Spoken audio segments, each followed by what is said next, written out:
Alright, now we're going to remove the bearings from these knuckles. We've already removed this one over here. Simple process, just heating up the knuckle with some MAP gas, and then we knocked out the bearing, the socket, big old hammer. I'll give you an idea here. I'll see if we get this one knocked out. First thing you got to do is you take this retaining clip out from the outside part of the knuckle with a pair of pliers, retaining clip pliers, and set that off to the side. Now we're going to heat it up with MAP gas and then give it an attempt to knock it out.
That got us started.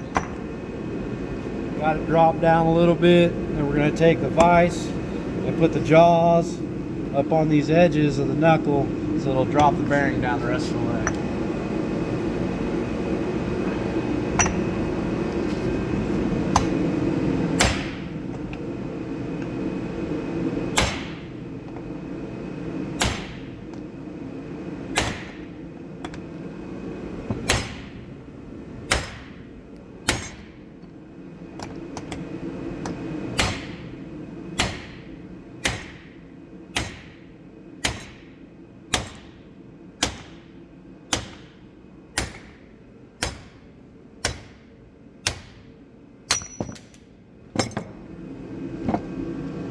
Okay, so the bearing came out, best case scenario, slid right out. You want them to come out nice and even. You don't want it to be all cockeyed because then it's going to start cutting grooves in the sides of the knuckles. These are aluminum, it's a steel bearing sleeve. So I wasn't hitting it with all my force, but I was giving it some good beans. But now we're going to go ahead and clean these up a little bit. We're going to get some retaining compound, and I've got the other bearings. They're sitting in the freezer, so I'm not going to completely freeze them. I'm just going to have them in there for a few minutes, get them really good and cold because it's already cold out here in the shop, and then we'll reheat these up with a bit of some MAP gas. And then we're going to take and do a reverse process here and knock them back in. More than likely, they should just slide in pretty easily. But if they don't, I've got a race from an old bearing set we did, slightly smaller, that we will knock them down in there with that and the socket. This is kind of a specialty tool, but we'll knock them back in. We'll get the retaining clips back on, and then I will show you the reinstallation process of the axles and the hubs. So this is the retaining compound 603 Loctite. We're going to put it on the outer edge of this bearing race, and we'll see if we can get it dropped in here. We'll just heat this back up a little bit. We don't want to get it crazy hot, but we'll get it warmed up. It's already still warm.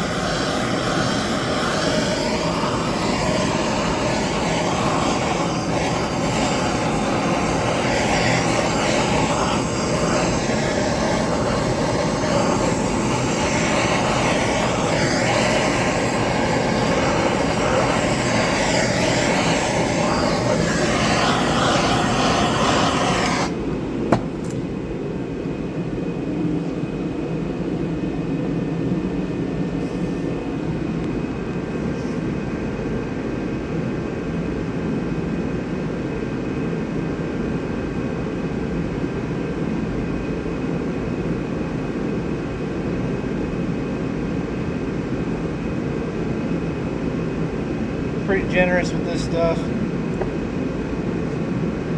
We're gonna line it up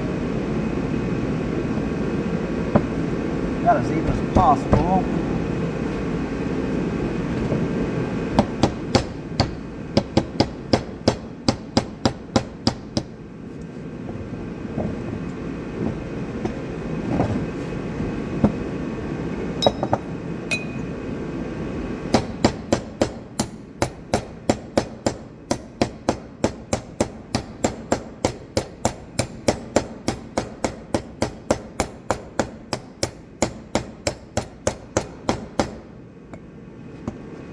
Check it periodically, make sure it's still going in straight.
A little bit more.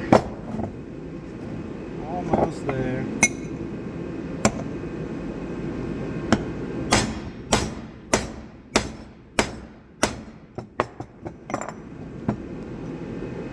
A little more.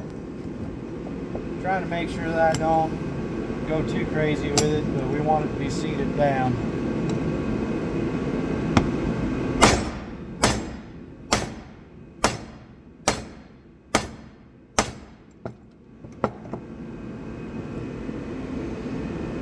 More.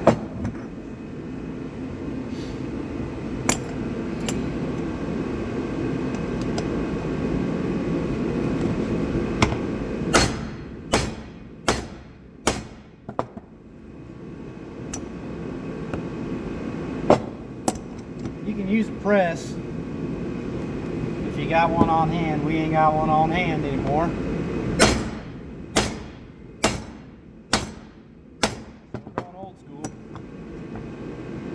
It'll work either way.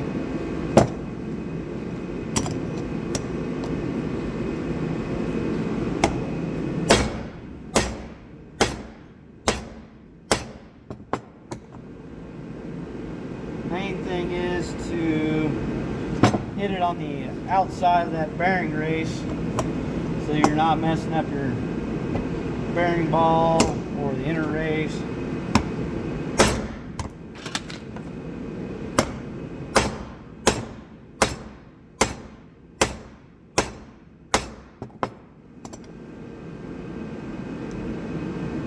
We are right there at it. It's very, very close. A couple more whacks, just for good measure.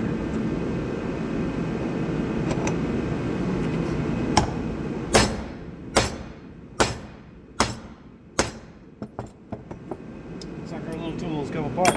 So I'm imagining pretty dang close to being there.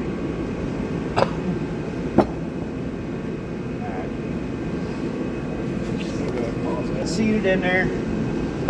Our little tool had busted, so that one's no longer good. I just used the old bearing to finish it off, put it in there, give her a few whacks, got the seat down on the bottom. Now we'll get our retaining clip, little snap ring put back in, possibly.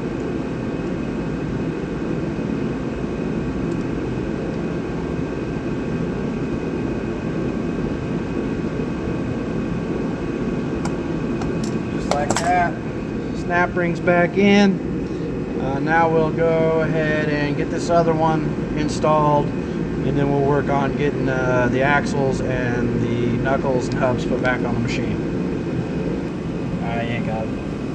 We're rolling. Oh well.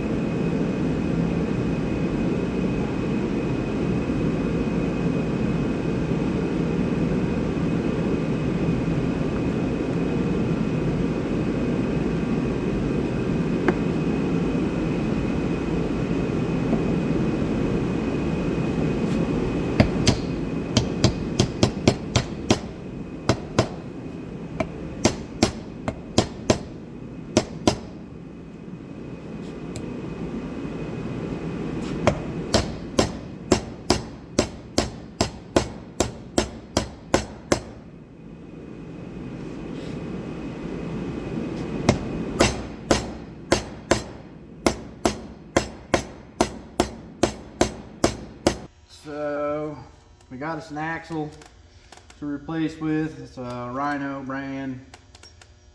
They hold up pretty decent, especially on Ranger. You're not doing anything wildly off-road. It's just mostly working with. So we'll take some grease. You use grease or anti-seize. It comes with a little bit of grease on it, but we'll grease them up a little bit more so when you go to replace them or any general maintenance, they come out pretty easily that way. Anti-seize would normally be the go-to. In this case, we don't have any right now. So we're just working with what we got today. So we are gonna have to take out, this sway bar link, I think. Yep, because this axle is a little bit bigger than the stock axle. So we'll get that pulled out and be right back.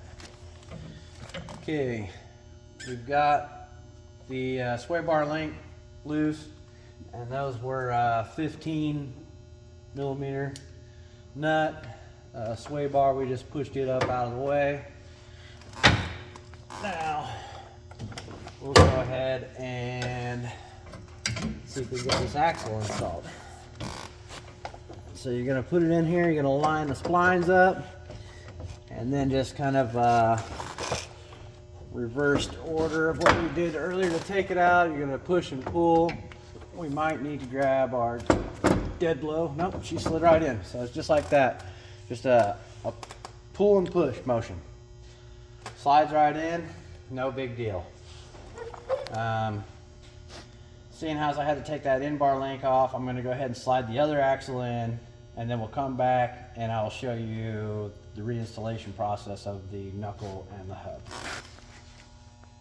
Rolling. Okay, so the bushings for the sway bar link, the round side of the bushing is going to go down, flat side of the bushing is going to go up, so you can put your nut inside of there. We're going to get it stuck back on. Reinstall.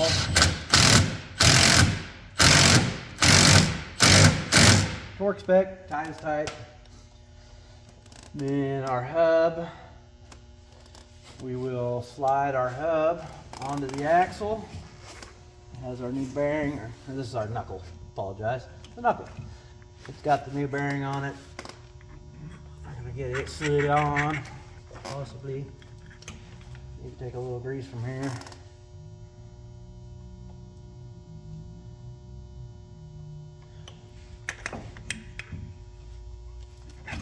Okay, it's on. Your bottom nut.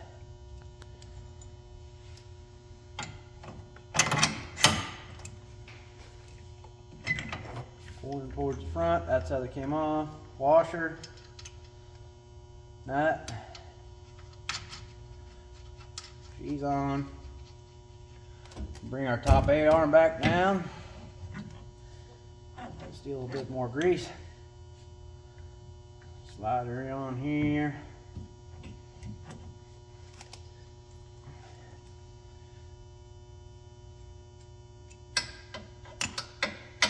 Back towards the front. Washer, nut, knuckles on,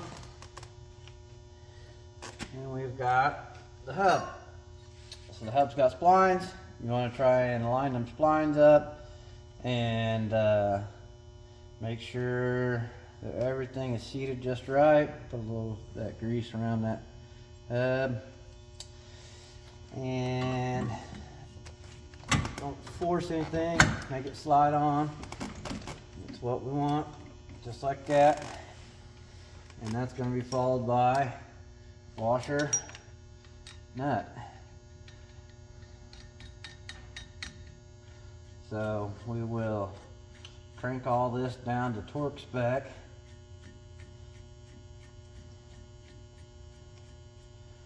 Once we've cranked that nut down to torque spec, we'll add our cotter pin to lock it, and we will torque spec all of our A-arm bolts, the brake caliper bolts, and when we torque them on, I will add a little dab of some blue Loctite on the threads. That way that nothing comes apart because it's all moving. You don't want anything to kind of vibrate loose and back off. So I mean, that's, you're pretty well done at this point. You'll put your tires back on, and that's a finished product. So that's all we got for the rear. I've got to do the bearings on the front, but it's going to be pretty much the same process, and now you know.